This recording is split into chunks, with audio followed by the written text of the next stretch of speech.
Chapter 1. A Dusty Bargain. The sun hung low over the frontier town, bleeding its last red light across the crooked rooftops and painting the dust and fire. Heat clung stubbornly to the air, and the creak of a saloon's piano drifted through the main street, mingling with the shuffle of boots and the laughter of men who had too much whiskey. The wooden boards of the walkway groaned as townsfolk leaned against posts, watching a drama unfold at the edge of the street. A thin woman in a faded dress clutched her two daughters by the shoulders, her face drawn with desperation. The debt collectors loomed over her, three men with guns at their hips, spurs clinking as they shifted.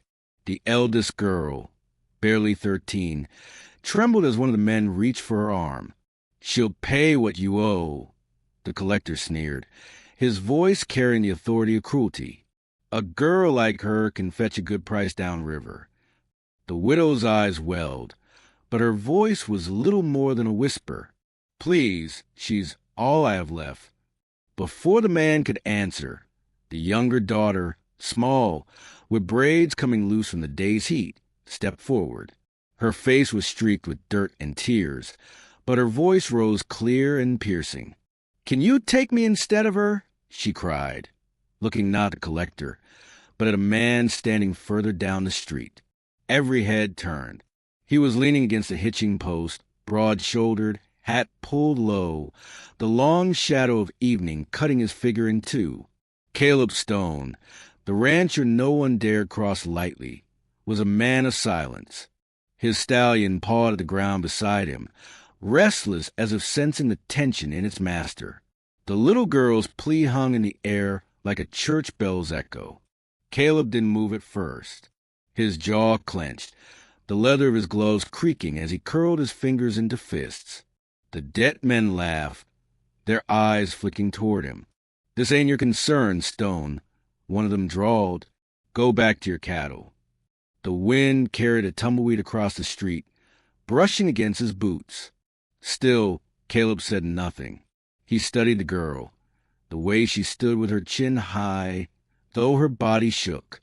He looked at her sister, wide-eyed with terror.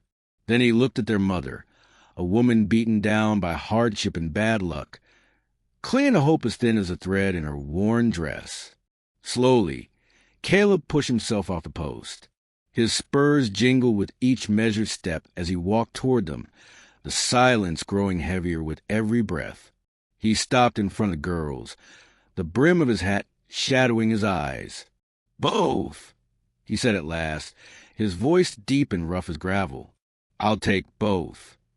The word struck like a gunshot. The crowd gasped, and even the debt collectors shifted uneasily. Caleb didn't wait for an answer. He simply lifted the youngest girl into his arms as though she weighed nothing, his other hand resting protectively on the shoulder of the elder. "Stone," one of the men started, but Caleb's gaze cut through him like a drawn blade, and the man faltered. The rancher's silence said more than any threat could. With the sun bleeding down over the horizon, Caleb turned his back on the town and walked away, the girls clinging to him as the dust swallowed their footprints. Chapter 2. The Silent Rancher. The Stone Ranch spread wide across the prairie, a stretch of land that seemed to drink the last light of day into its soil. Fences leaned under the weight of wind and time, and cattle grazed lazily beyond the corral, tails swishing at persistent flies. The wooden house at the center stood sturdy but weather-worn, its shutters rattling with every breath of the evening breeze. Caleb rode at a slow pace, the two girls perched carefully on his horse in front of him. The youngest clung to his coat, her small hands twisting in the rough wool, while the elder sat stiff, her face pale, watching the empty land unfold around them. Neither spoke. They only listened to the steady clop of hooves on dry earth and the distant cry of a coyote breaking the silence. When they reached the yard, Caleb swung down and helped them off. The girls looked around, their eyes wide, as if unsure whether this barren land was a prison or a refuge. "This is it?" the eldest asked softly, her voice breaking the hush. Caleb gave a single nod. He untied the saddlebags and slung them over his shoulder. Then he pushed open the house door, its hinges protesting with a long, tired creak. Inside smelled of leather, dust, and the faint memory of coffee long gone cold. The girls hovered at the threshold until Caleb gestured for them to enter. "There's a room down the hall," he said finally, his voice gravel low. "You'll sleep there. Tomorrow we'll see about proper beds." The youngest girl tugged her sister's hand and whispered, "He talks." Caleb's lips twitched, almost a smile, but it never fully formed. He set the saddlebags down and busied himself with lighting the oil lamp. Its glow spread warm light across the rough-hewn table and the scars in the wooden floorboards. As the girls explored timidly, fingers brushing the furniture, eyes darting like sparrows, Caleb stepped outside again. He leaned on the rail of the porch, staring out at the sinking sun. The land stretched endless, yet it felt smaller now, heavier. He remembered the years when the house echoed with silence, when no one was left to greet him but the cattle. Tonight, the silence was broken by the sound of small footsteps on creaking floors and the faint laughter of a child rediscovering curiosity. Behind him, the elder girl lingered in the doorway. "Why did you take us?" she asked, her tone sharper than her years. Caleb didn't look back, his eyes fixed on the horizon, where the sky burned red like dying embers. "Because no one else would," he said simply. The girl studied him for a moment longer, then pulled the door closed. Caleb remained on the porch, the twilight wind tugging at his coat. He was a man used to solitude, but as night settled over the ranch, the weight of two small lives pressed against the solitude, shifting something deep inside, a burden that, strangely, did not feel like a burden at all. Chapter 3, Shadows of the Past. The next morning broke harsh and golden, the prairie stretching wide under a sky so clear it seemed endless. Caleb was out early, checking the cattle in the corral, when the sharp thud of hooves carried across the dry land. Dust curled up from the horizon. He knew that sound, too steady, too deliberate to be a passing rider. The girls were on the porch. The younger one played with a stray kitten that had wandered up from the barn, while her sister stood tense, watching the approaching riders. Caleb didn't need to be told who they were. He wiped the sweat from his brow, slid his rifle from where it rested against the fence post, and waited. 3 men rode in, the same ones from town, their faces meaner in daylight. Spurs jingled as they dismounted, their boots kicking up dirt as they swaggered forward. "Stone," the leader called, his voice carrying across the yard. "You took what wasn't yours." Caleb didn't move, his jaw set tight. They weren't yours to take. The youngest girl pressed against her sister's skirts, whispering a prayer, eyes wide as she peered at Caleb's back. The collector spat into the dust. "Debt's a debt. Those brats were the widow's payment. You think you can just ride off with them? You've got no stake in this." Caleb's grip tightened on the rifle. The air seemed to thicken. The only sounds a restless shifting of the men's horses and the faint creak of the ranch house board behind him. "I've got a stake now," he said, his voice calm but edged like a blade. The men's hands hovered near their gun belts. One of them sneered. "You think you can raise M? You? A man who don't even speak half the time? What happens when you're tired of M? Stone? Send him back to us?" Caleb's eyes flicked toward the porch. The girls stood there, clinging to each other, watching him as if the world hung on his choice. Something deep in his chest, long buried under years of dust and silence, twisted hard. He stepped forward, the rifle steady in his hands, and planted his boots firm in the dirt between the girls and the men. "They're mine now," Caleb said. "You want them, you'll have to go through me." For a long, breathless moment, no one moved. The sun bore down, sweat trickling beneath hats, the tension drawn taut as a bowstring. Then the leader laughed, a hard, humorless sound. "This ain't finished," he growled, mounting his horse again. Enjoy your little family, Stone. We'll be back to collect. The riders wheeled their horses and thundered off, leaving a storm of dust in their wake. Caleb stood still until the horizon swallowed them. Only then did he load a rifle, his shoulders heavy but unbroken. When he turned, the elder girl was staring at him, her eyes wet, her voice trembling but fierce. They're going to come back, aren't they? Caleb gave a slow nod. They will. The girl's chin lifted. Then we'll be ready. Caleb's heart tightened at her words. She was braver than most grown men he knew. As the wind swept across the open land, he realized the fight wasn't just about keeping them safe. It was about proving they belonged to him and he to them. Chapter 4, Hearts in the Dust. The days that followed were quieter, though not easier. Caleb threw himself into ranch work, rising before dawn to mend fences, check cattle, and keep watch on the horizon for riders who might return. But the silence that once filled his house was no longer the same. It carried the shuffle of small feet on wooden floors, the echo of childish questions, and the soft murmur of laughter that slipped into the air when the girls thought he wasn't listening. It was at the schoolhouse in town that Sarah first heard. Word spread quickly. Caleb Stone, the silent rancher, had taken in 2 abandoned girls. Most folks whispered that he lost his senses, but Sarah felt something else stir. She had watched him from afar before, his quiet strength, the way his broad shoulders seemed to bear not just work but grief. When she heard of the children, she found herself drawn to the ranch with a basket of fresh bread and apples. The girls met her at the porch, faces brightening as though she were a lantern in a dark room. "You're the schoolteacher," the younger cried, tugging at Sarah's skirt. Caleb stepped out from the barn, wiping his hands on a rag.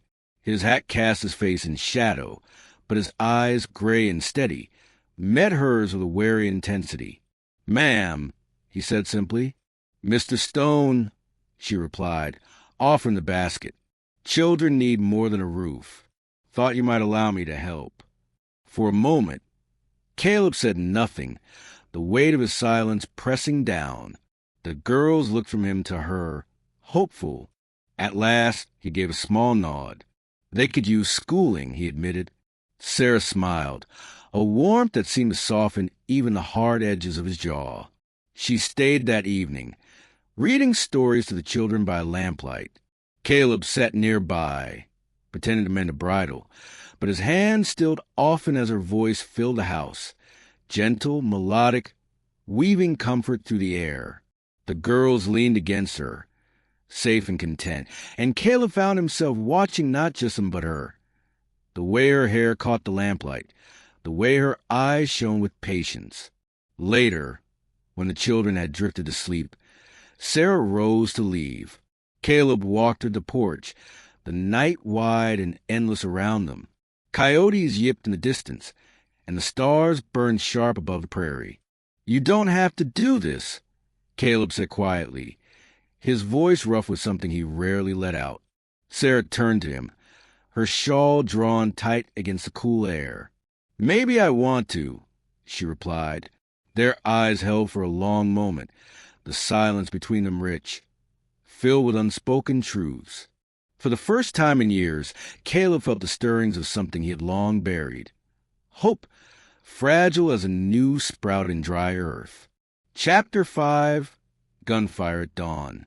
The first light of dawn spilled gold across the prairie, painting the Stone Ranch in fire and shadow. The air was sharp with the smell of sage and dust, and a silence hung heavy, as if the land itself was holding its breath. Caleb stood on the porch, rifle in hand, watching the horizon. He'd known they would come back. Men like those debt collectors never let go, not when they thought they had claim to something. The girls were inside, the youngest clutching a ragged doll, the eldest trying to hide her fear behind a brave face. Sarah sat with them, her voice low and steady, but her eyes kept darting toward the door, toward Caleb's back. The sound came, a low thunder of hooves, rolling closer. 3 riders again, dust rising behind them like smoke. They pulled up in the yard, sneers etched on their faces, hands already hovering near their guns. Stone, the leader, barked, voice cracking the dawn quiet. "This is your last chance. Step aside and hand 'em over." Caleb stepped down from the porch, boots crunching in the dirt. His rifle gleamed in the rising sun. "You'll not take one step past this yard." The leader chuckled, spitting to the side. "One man against three? You'll be bled out in your own dirt before breakfast." Caleb's voice was calm, but it cut like steel. "Try me?" For a moment, everything slowed. The creak of leather, the snort of restless horses, the faint whimper of a child inside the house. Then, like a whip crack, a hand went for a pistol. The first shot split the air, echoing across the open land. Caleb's rifle answered, the recoil slamming against his shoulder. One rider fell hard from his saddle, kicking up dust.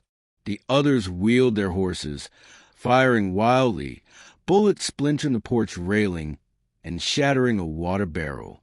Caleb moved with grim precision, his boots steady, his breath even. He dropped another man with a clean shot, leaving only the leader circling wide, hatred burning in his eyes.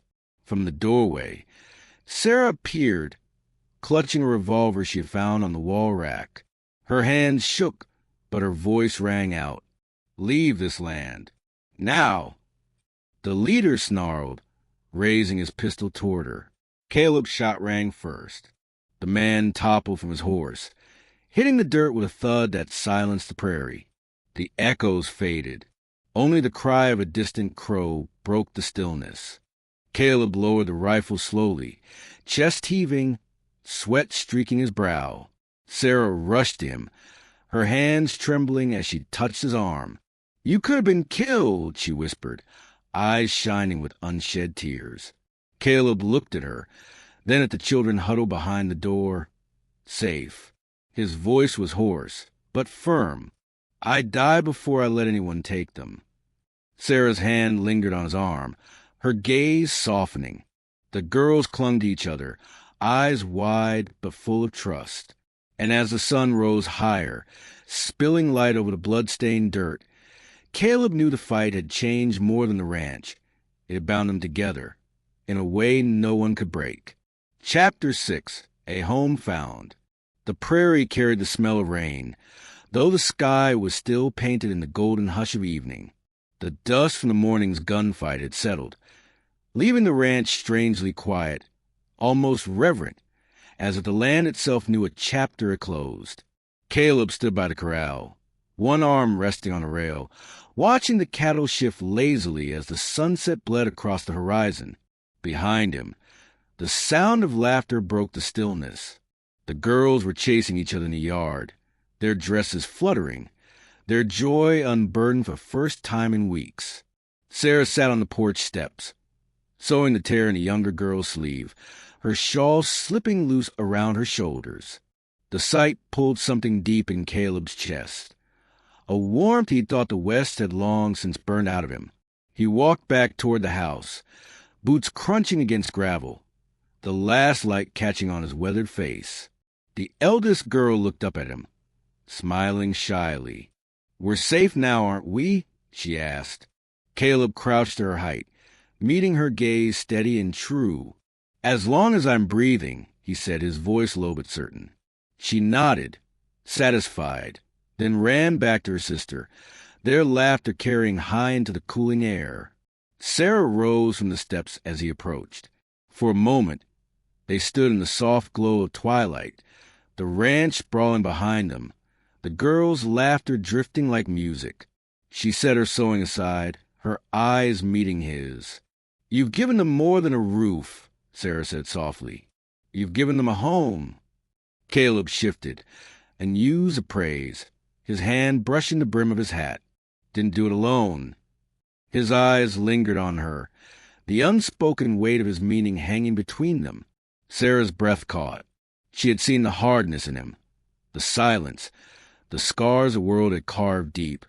But she had also seen the tenderness he didn't speak, the fierce loyalty that saved 2 children. Slowly, she reached for his hand. For a long moment, Caleb didn't move.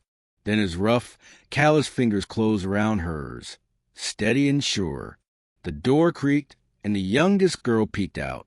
"Are you going to stay, Miss Sarah?" she asked, her little voice hopeful. Sarah glanced at Caleb, her cheeks flushing, then knelt beside the girl. "If your rancher here doesn't mind," she teased gently. Caleb's voice was rough, but there was a rare softness in it. "Reckon I'd mind if you didn't." The girl clapped her hands and darted back inside, squealing to her sister. Sarah laughed, the sound light and bright against the deepening dusk. As the last rays of sun dipped below the horizon, Caleb drew Sarah closer, their joined hands silhouetted against the open sky. The prairie was still dangerous, the future uncertain. But in that moment, the stone ranch was no longer a place of silence. It was alive, with children's laughter, with a woman's warmth, and with a rancher's long-buried hope finally stirring back to life. A home had been found, carved out of dust, danger, and love. Final scene, full circle. The sun sank low, spilling red and gold fire across the plains, stretching long shadows over the stone ranch. The corral creaked softly as horses shifted, their breath misting in the cooling air. From the town beyond, faint saloon music drifted on the wind, mixing with the dry scent of sagebrush. Caleb stood on the porch rail, hat in hand, watching the horizon. The land was still dangerous, but the silence that once felt hollow now rang with new life. Laughter inside the house, small footsteps running across worn wooden floors, the voice of a woman humming as she worked. Sarah stepped out beside him, her shawl brushing against his arm.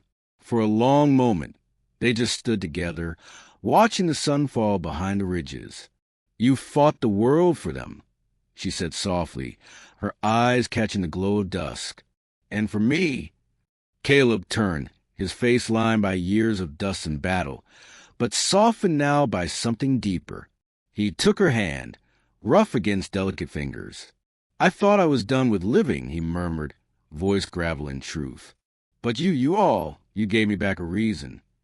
The girl's laughter spilled out the open window, warm as a hymn. Sarah leaned into him, her head resting against his shoulder. "We've made ourselves a family," she whispered. Caleb's gaze lingered on the endless sky. Then he spoke, steady and sure. "No matter what comes, we ride it together." As the camera of the world pulled wide, the ranch lit by the last glow of day, horses silhouetted against burning skies, a man, a woman, and 2 children bound by choice rather than blood. The Wild West stretched on. Dangerous, yes, but no longer lonely.